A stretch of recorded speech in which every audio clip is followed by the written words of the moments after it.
Okay, so in this video, we are going to write some tests for our movie detail page.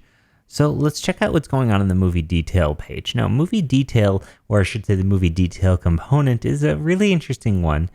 We're not using React router, so we don't have to wrap in our fake memory router. We are using styled components, overdrive, and we do have a poster. We also have this backdrop path, all that stuff. And the most interesting thing here is that we're using an async component did mount to fetch from a real API. This is where the most difficult part of this test is going to be. But with some good skills here, we're going to get by this, and you're going to see exactly how we test this kind of thing. So let's go ahead and make a new file inside of here that's just going to be movie detail.test.js, and let's go ahead and copy the test from movie test.js.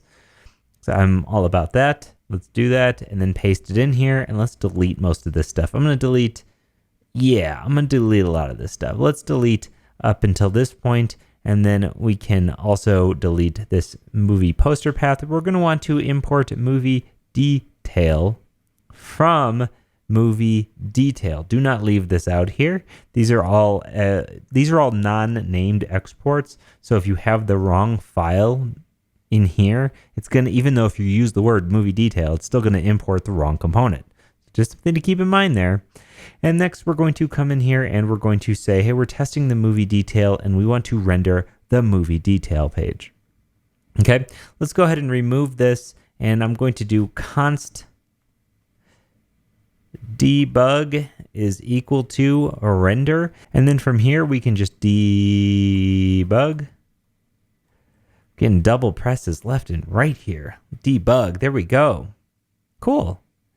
Well, the good news is that this stuff worked to some extent. Here we go. The bad news is we got a whole ton of errors up here. We have a lot of errors and obviously no data in our component. Good news is that it didn't totally break. I mean, it's still alive somewhat, but you'll see that it cannot read property params of undefined. No biggie. What we want here in our component, you'll remember if you looked in this component at all, it used this .props.match.params.id, this right here, to actually get the ID for the API call.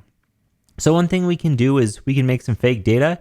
We can say match is equal to, and then you'll remember we need a params, okay, like this. And then we need an ID. Now this ID can be anything. We're going to be returning fake data from this API call. So the ID here doesn't matter.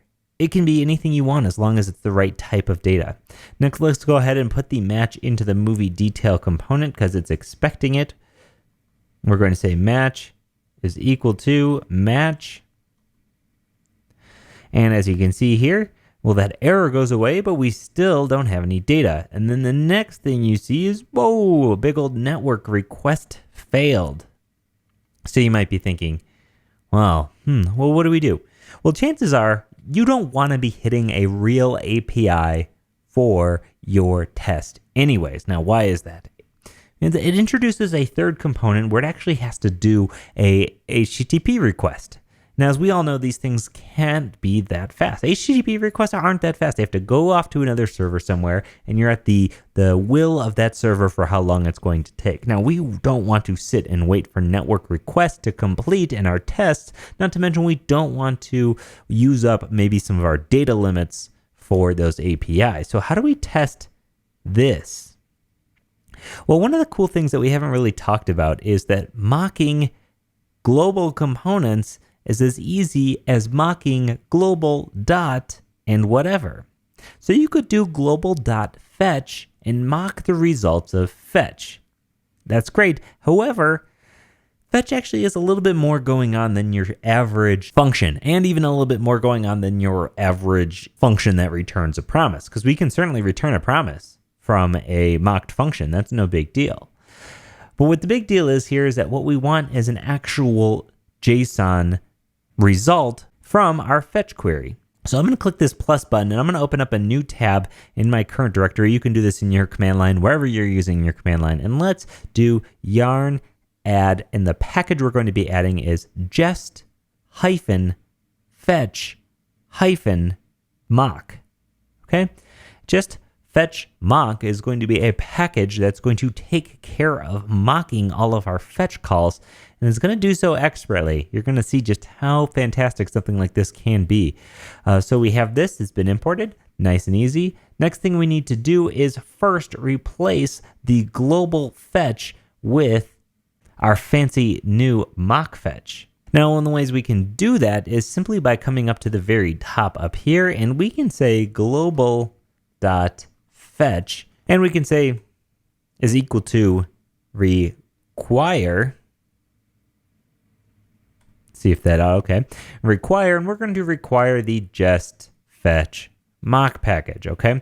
So global fetch is going to be equal to require just fetch mock. So what this is going to do is it's going to set fetch globally for our entire test suite to be equal to just fetch mock. Now there's a really nice way to do this, to set up globals for your entire project using something called setup test framework script file that allows you to have some stuff that runs pre all of your tests, and we could certainly use that at some point here. But right now, since we just have one test running this, it's no big deal. So at this point now, we can tab back over to our test, and you'll see we no longer are getting this network request issue. We're getting an unexpected end of JSON input. Okay, so that means that, well, our fetch is now officially faked, but we want to actually return some real data from it. So let's head into our movie detail test right here, and let's do something fun. Now, what we're going to be doing here is mocking the response. So you can do what's called fetch.mockResponse, and we can say mock response once because, well, we don't need this to mock any more times, and once ensures that it's only one. So we could do fetch.mockResponse once. Okay, and this is going to return a JSON.stringify, and this is going to return an object. Now, what is this object? This object is going to be the exact object that you'd expect our fetch to be returning from the API. And you can see here that it's expecting a movie, and if we were to look any further, we could see it's a movie ID, a movie backdrop path, a movie poster path, a movie title, release date overview. Let's start small and get this thing some data here, and we can just say movie is going to be equal to an object, and maybe it has an ID of high, and maybe it has a title of level up rules. And if we save this, you should see hopefully that error goes away. And it looks like that error did go away. Now, what's cool here is that, well, our movie has come in and, well, we're not getting any errors, but if you look at our debug, and you'd expect to see level up rules inside of this H1, considering that we have movie.title is in our H1. Instead, we're just getting a blank. It's totally blank. What's up with that?